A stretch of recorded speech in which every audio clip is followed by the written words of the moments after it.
تمہارے دوزخ میں جانے کی وجہ کیا ہے؟ تو وہ کہیں گے قالو لم نک من المصلین، کوئی اور جرم نہیں تھا، بس نماز کے غافل تھے، نماز سے غفلت کیا کرتے تھے۔ اذان کی آواز تو گونجتی لیکن ہمارے کانوں میں رس نہ گھولتی، ہم اذان کی آواز سن کر بھی ایسے رہتے جیسے سنی انسنی کر دیتے۔ تو آج اسی کا بدلہ دے رہے ہیں۔ اللہ پاک ارشاد فرماتے ہیں کہ ان کی وجہ صرف نماز کا نہ پڑھنا تھا۔ صاحبان محتشم، اللہ پاک نے قرآن پاک میں نماز کے بارے میں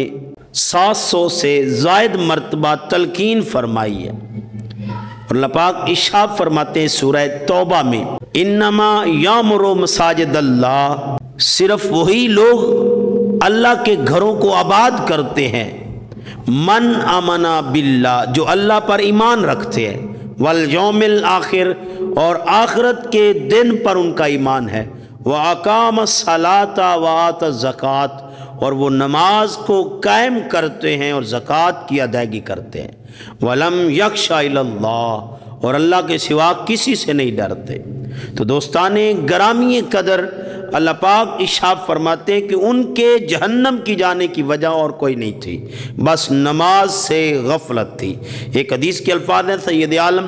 صلی اللہ علیہ وآلہ وسلم ارشاد فرماتے ہیں من علم ان الصلاۃ حق واجب دخل الجنہ، جس نے یقین کر لیا کہ نماز حق ہے، اس بات پر اس کا تیقن ہو گیا یقین کے ساتھ کہ نماز حق ہے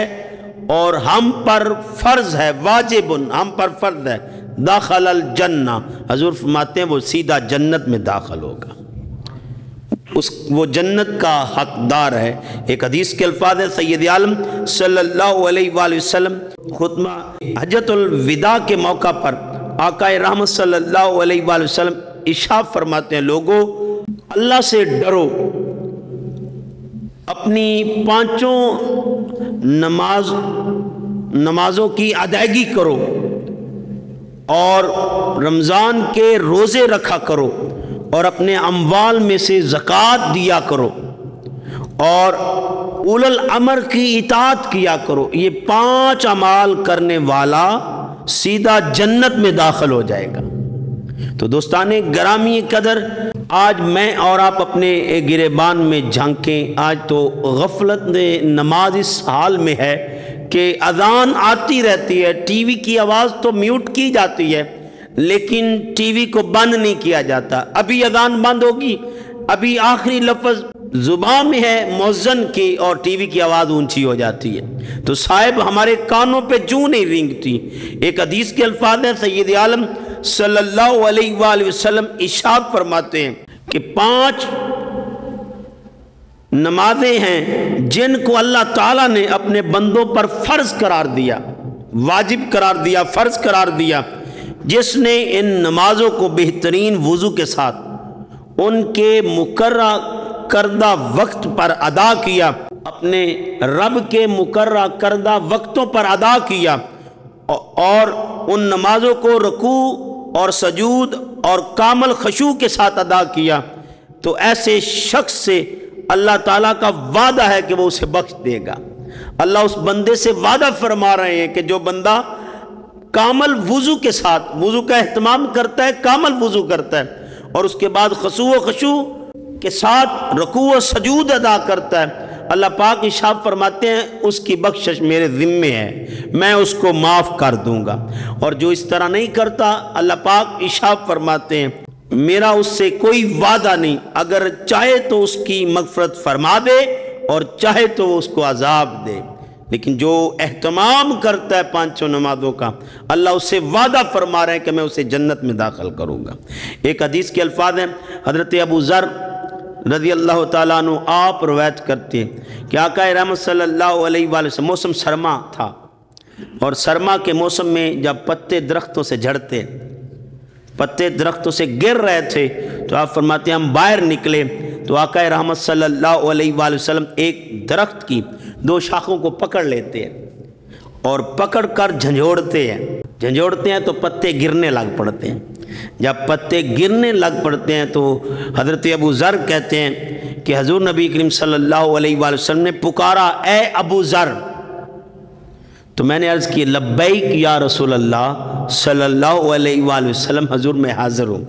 حکم کیجیے۔ حضور فرماتے ہیں صلی اللہ علیہ وآلہ وسلم، مسلمان بندہ جب نماز اس مقصد سے پڑھتا ہے کہ اس کا رب اس پر راضی ہو جائے، اللہ کی خوشنودی کے لیے، اللہ کو منانے کے لیے، اللہ کو راضی کرنے کے لیے، جب بندہ اپنے رب کی بارگاہ میں سجدے کرتا ہے، رکوع کرتا ہے، نماز کی پابندی کرتا ہے، تو حضور فرماتے ہیں اس کے گناہ اس طرح جھڑتے ہیں جس طرح اس درخت کے پتے جھڑ رہے ہیں۔ تو اللہ کی رضا کے لیے، کامل رضا کے لیے، اللہ کی خوشنودی کے لیے جب بندہ نماز پڑھتا ہے تو درختوں کے پتوں کے جھڑنے کی طرح اس کے گناہ بھی جھڑ جاتے ہیں۔ تو دوستان گرامی قدر، آج ہم اپنے حالات دیکھیں تو وہ شاعر نے کیا خوب کہا ہے، ہمیں تو اپنے گردش حالات پہ رونا آیا، اے رونے والے تجھے کس بات پہ رونا آیا۔ حضرت ام المومنین حضرت عائشہ صدیقہ فرماتی ہیں حضور ہم سے گفتگو فرما رہے ہوتے، کنورسیشن کر رہے ہوتے، ہم باتیں کر رہے ہوتے، حضور جب لب کھولتے ہیں تو ان کے لبوں پر کوئی اور نہیں بولتا، تیرا رب بولتا ہے۔ ما ینطق عن الہوا ان ہوا الا وحی یوحی، محبوب کے جب لب کھلتے ہیں ان لبوں پر کوئی اور نہیں، تیرے رب کی رضا بولتی ہے۔ تو دوستان گرامی قدر، حضور کلام فرماتے، حضرت ام المومنین فرماتی کہ ہم ان کی میٹھی میٹھی باتوں سے مستفید ہو رہے ہوتے، جب حضور باتیں کرتے تو ہمارے دل بھی ٹھنڈے ہوتے۔ حضور کلام فرماتے ہیں اچانک اللہ اکبر کی صدا بلند ہوتی، جو ہی مؤذن اذان کے لیے آواز بلند کرتا، اللہ کا بلاوا بلند ہوتا اور اللہ کے بلاوے کی بات چھڑ جاتی تو حضور سید عالم صلی اللہ علیہ وآلہ وسلم ہم سے اس طرح رابطہ کاٹ لیتے جیسے کوئی ہمارے ساتھ رشتہ ہی نہیں، کوئی ہمارے ساتھ ناتا ہی نہیں ہے، کوئی تعلق اور وابستگی ہی نہیں، کوئی رشتہ اب راہ ہی نہیں جب اس کا بلاوا آ گیا۔ تو ایسے لگتا جیسے حضور کے چہرے پہ تغیرات کے اثار آ جاتے، حضور کا رنگ تبدیل ہو جاتا، چہرے کا انداز تبدیل ہو جاتا، باتیں ختم ہو جاتی کہ بلاوا تیرے رب کریم کا آ گیا۔ تو آؤ دوستان گرامی قدر، آج میں اور آپ اپنا حال دیکھ لیں۔ ایک حدیث کے الفاظ ہیں، سید عالم صلی اللہ علیہ وآلہ وسلم ارشاد فرماتے ہیں،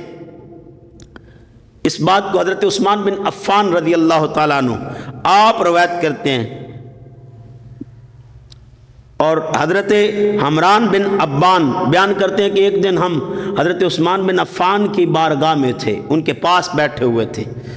تو انہوں نے وضو کا پانی طلب کیا، وضو کے لیے پانی طلب کیا اور پھر وضو کیا، اور جب آپ وضو سے فارغ ہوئے تو مسکرانے لگ پڑے۔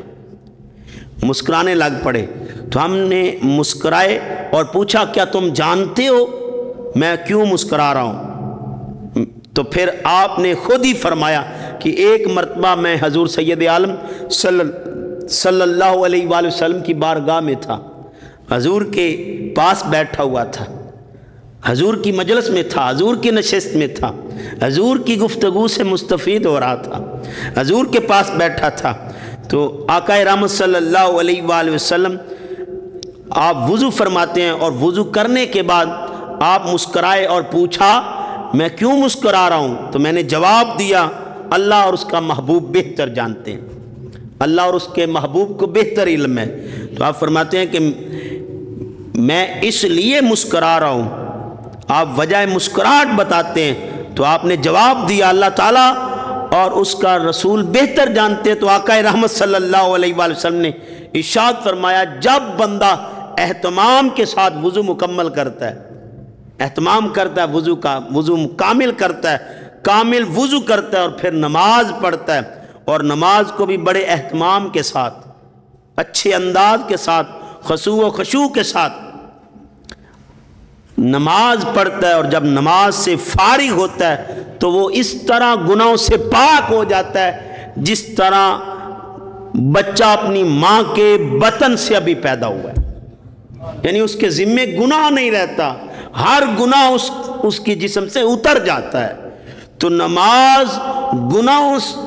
کی میل جو لگی ہوتی ہے بدن پر، اس بدن کو دھو ڈالتی ہے۔ اور سید عالم صلی اللہ علیہ وآلہ وسلم ارشاد فرماتے ہیں نماز بندے کے بدن سے گناہوں کو اس طرح دور کر دیتی ہے جیسے وہ آج ہی دنیا میں آیا ہے اور اپنے ماں کے بطن سے ابھی جدا ہوا ہے۔ تو دوستان گرامی قدر، تو نماز گناہوں سے چھٹکارے کا ذریعہ بھی ہے۔ تو اللہ پاک ہمیں توفیق نصیب فرمائے۔